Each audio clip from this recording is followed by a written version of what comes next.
So the trunk and the branch have now diverged, where the branch has some new functionality. Taking the changes back from the branch into the trunk is a relatively painless exercise. It can be a merge operation. So what we'll do is click on Team, and we're going to merge, and we need to understand where we're going to merge from.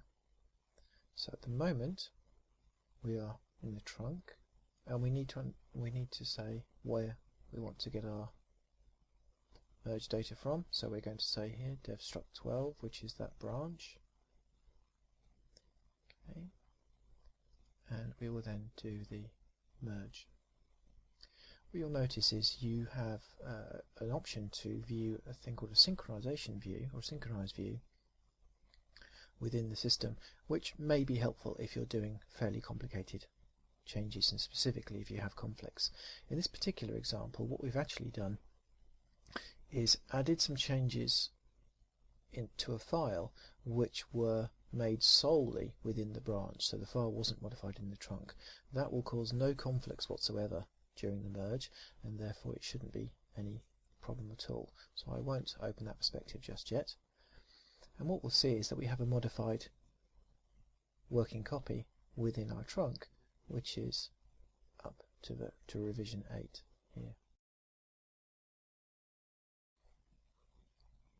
Now there is something else we need to consider when we're going to do this check, and it should always be done before you do a merge, and we didn't do it in this particular case by way of an example. You should always have your working copy up to date to the latest version of the repository.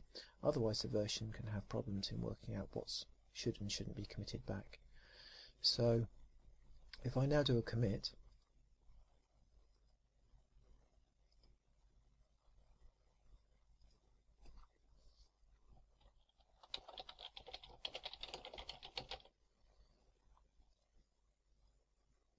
the commit has updated correctly to the latest version.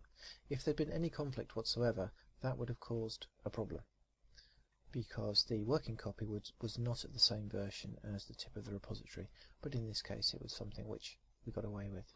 I can now look back through my source file and see that the change that I made has now been put into the trunk.